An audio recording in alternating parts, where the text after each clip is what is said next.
շրջանում ինչ-որ բաժանումներ, տարբերակումներ դնելով փորձերը, բոլորս էլ հայ մտավորականներ ենք, մեզ ուզում է մեր երկրի ճակատագիրը, եւ ինչպես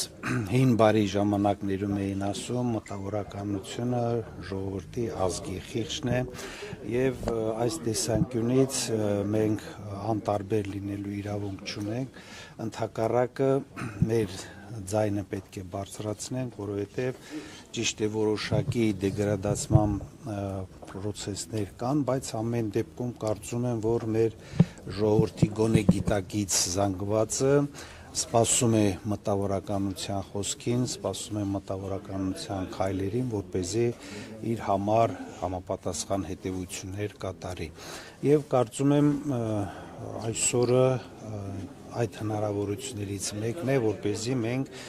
բարձրաձայնենք մեզ հուզող հարցերը, փորձենք մեր տեսլականը ներկայացնել, ծառացած խնդիրների լուծումը ինչպես ենք տեսնում եւ ըստ այդմ փորձենք համախմբել ժողովրդին այսօր իսկ հրատապ դարձած գաղափարների շուրջ։ Կարծում եմ այսօր խիստ հրատապ է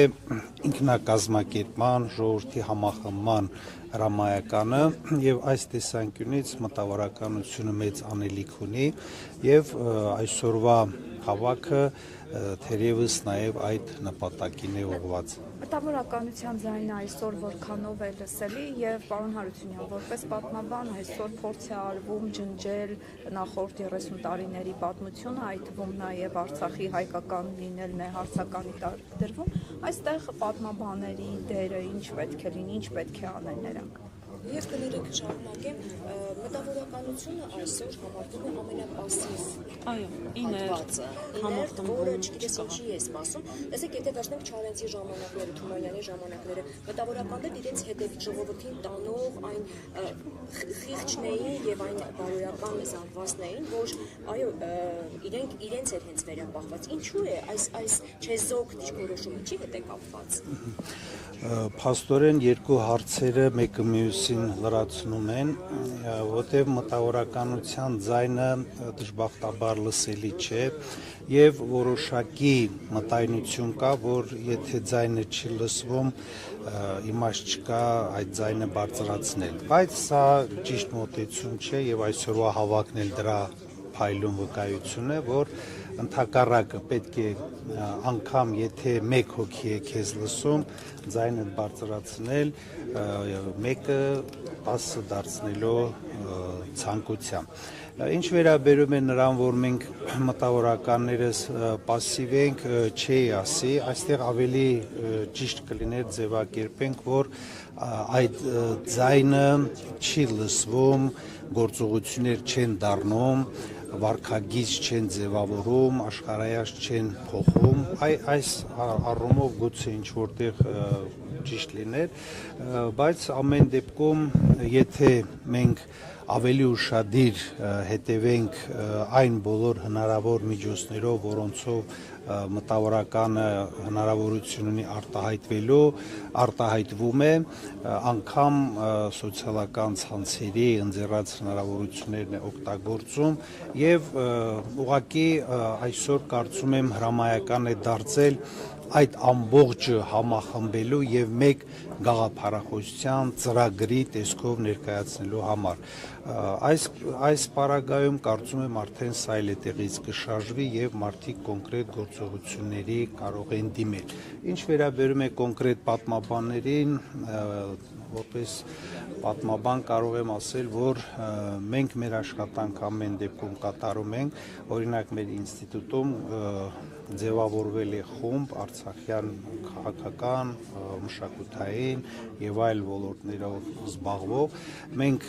մեր գիտական հոդվածները, աշխատանքները արցախյան թեմատիկային են նվիրված, ինչու, որովհետև արցախյան խնդիրը, Արցախի հարցը ամեն դեպքում Հայաստանի ազգային անվտանգության հարց է, մենք դա պետք է քաջ գիտակցենք եւ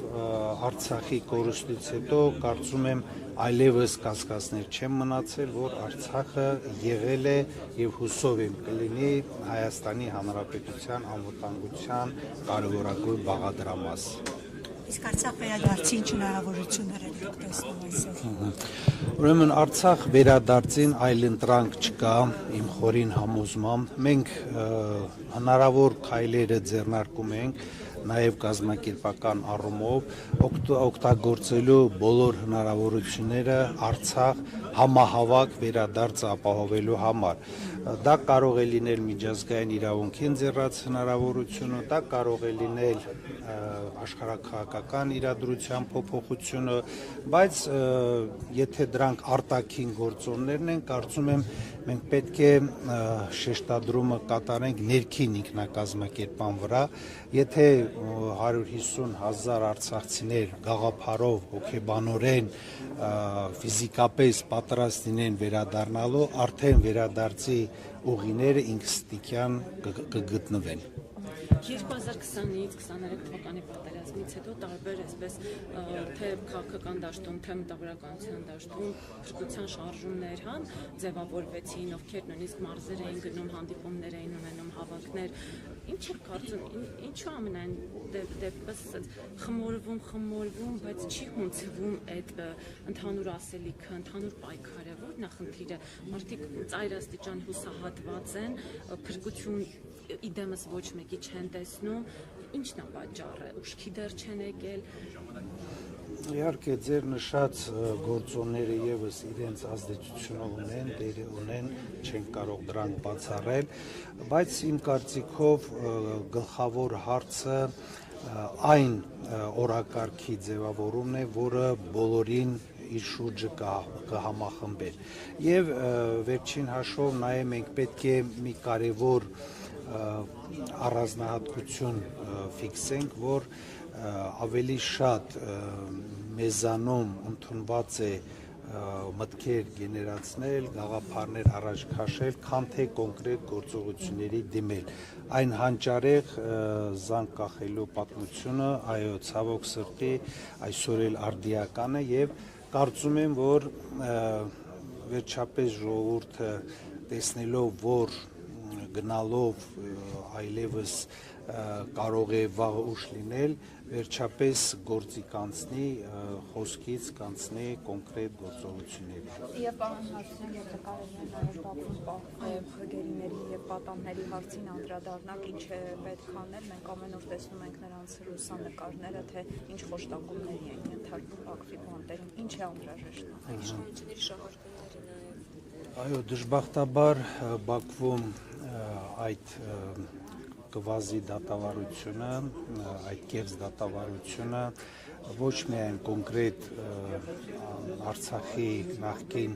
ռազմաքաղաքական ղեկավարության ներկայացուցիչների դատավարություն է, այլ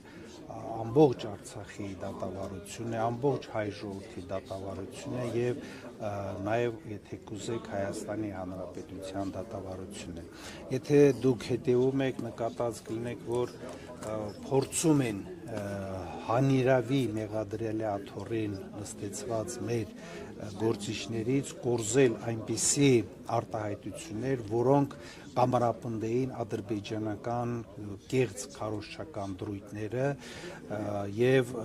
կամարապնդեին Ադրբեջանի դիրքերը տեղեկատվական պատերազմում։ Ընդհանուր մտայնությունը ավելի քան ակնհայտ է վարկաբեկել այո արցախյան շարժումը, արցախյան պայքարը, հայկական պետականությունը եւ ընդհանրապես հայ ժողովրդի ինքնուրույն ապրելու իրավունքը։ Հետևաբար այս ամենը բացառելու, այս ամենի դեմ պայքարելու համար մեզ անհրաժեշտ է համախմբվել համաժողովրդական պայքարով, բողոքի ակցիաներով, անհանդուրժողականությամբ, օգտագործելով իրավական միջազգային իրավունքին ձեռած հնարավորությունները, ճնշման այլ մեթոդներ, սոցիալական ցանցերի հնարավորությունները, ամեն ինչ անել Բաքվի այդ հերթական դիվերսիան, ես այդպես եմ համարում, այդ ագրեսիվ գործողությունները իջիկ դարձնելու համար։ Շատ շնորհակալ։